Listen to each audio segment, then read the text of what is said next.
God bless America. Hello, everybody. I am the Talk Radio Protege. This is the Protege program. Thank you so much for joining me. The mainstream media is still reeling over the Trump-Russia press conference and is still melting down over the statements that the president made. Now, the president issued a somewhat of a correction, somewhat of a backtrack yesterday, and it's got some people on the right side of the media still saying, yeah, I don't know if that's good enough. It's never going to be good enough for the left. As per usual, Trump said words in a language that they can understand, therefore he did something wrong. Trump did something as part of his powers of the president, therefore he did something wrong. But I want to take a look at this column from the Patriot Post, and as with most columns from the Post, there's a lot of opinion and analysis here, so just as somewhat of a disclaimer before we begin to read this. The headline, Comey outs himself as a Democrat partisan hack. And I think that the image that they chose to put with this column, it doesn't have much to do with the column, but it is interesting. 3 reasons why Trump is reluctant to trust FBI and CIA intelligence. And you have here a photo of James Comey, Peter Strzok, and John Brennan. Now, this is the quote from Comey that I am interested in commenting on. This Republican Congress has proven incapable of fulfilling the founders' design that ambition must counteract ambition.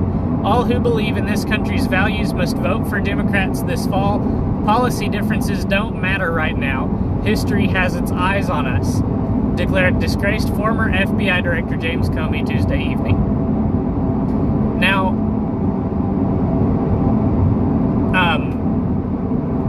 I don't know what James Comey thinks that the founders' design was for the Congress to, quote-unquote, ambition must counteract ambition.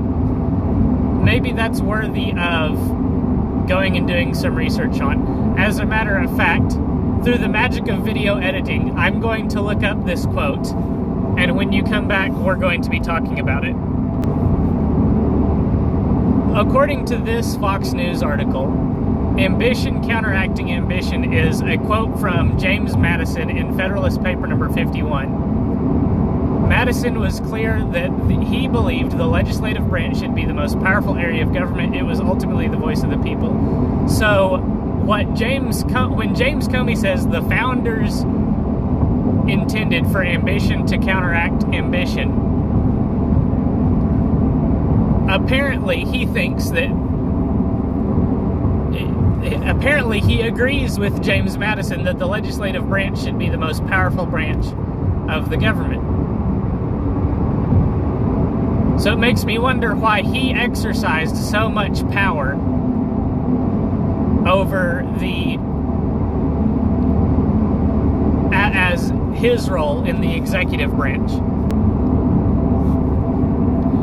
What James Madison was saying when he wrote ambition must counteract ambition is that if one branch of the federal government sought to usurp the power of the other, that the branch being usurped should have the ambition to act back against the power-seeking branch of government and to reclaim that lost power.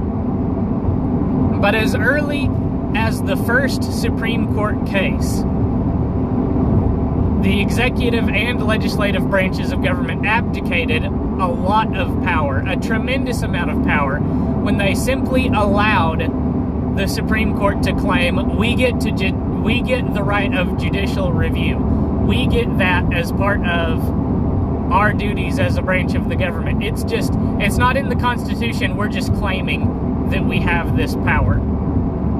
That's how that Supreme Court case went. So I think that James Comey is being very, what's the word that I'm looking for? Disingenuous when he tries to invoke ambition must counteract ambition. Because James Comey, being a big government bureaucrat and a Democrat, is in favor of big government. And ambition counteracting ambition is all about keeping the government small, or keeping one branch of government from becoming too powerful. So when James Comey, in this instance, when he's invoking ambition must counteract ambition, saying that Trump is being so ambitious by refusing to just blindly trust the United States intelligence agencies as far as the Russian collusion goes.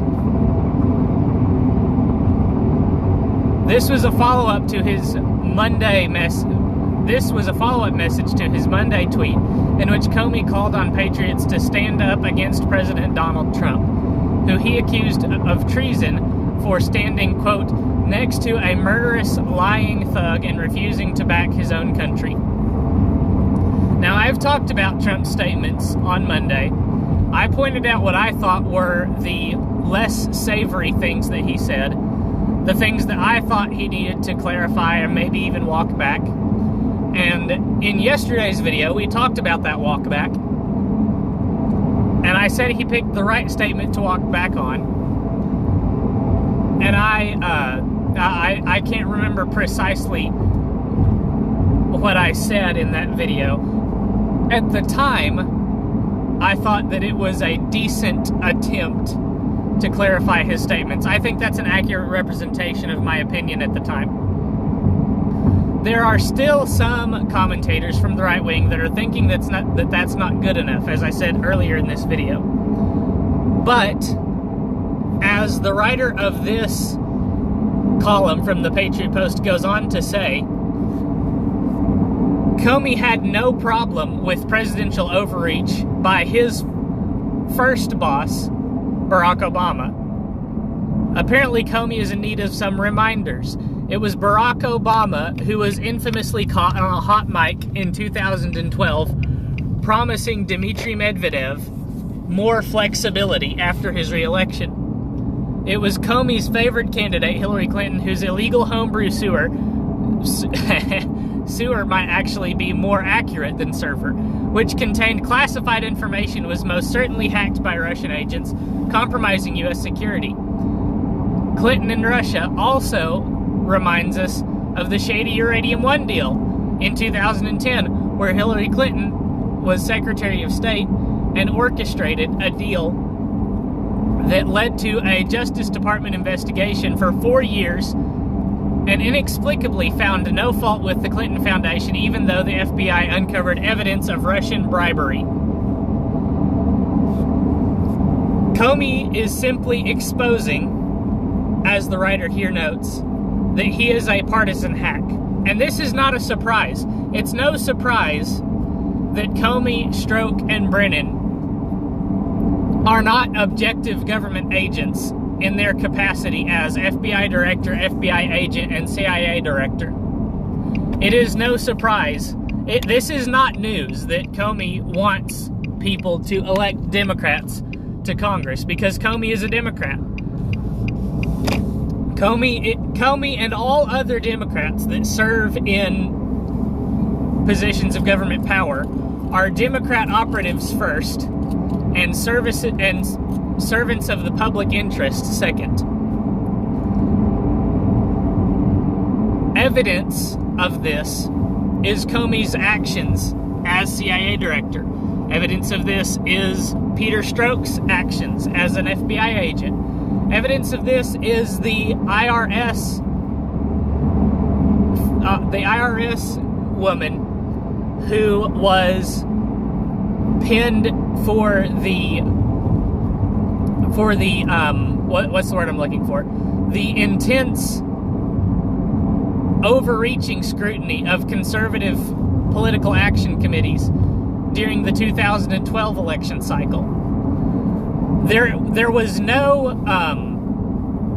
evidence that Obama gave directives to these individuals for the actions that they were to take because there was no need for a directive to be given. These people were Democrat operatives. They knew what was expected of them, and they did it because it's what they wanted to do. They didn't need directions from their bosses because they were hired knowing that they would do the things that they were expected to do. That's why there's no directive from Obama, from the bosses down to the Democrat hacks. A short video for today's recording and a little bit of a rambling one, but really the only thing left to be said is to double back and to continue to say what I've been saying in earlier videos this week.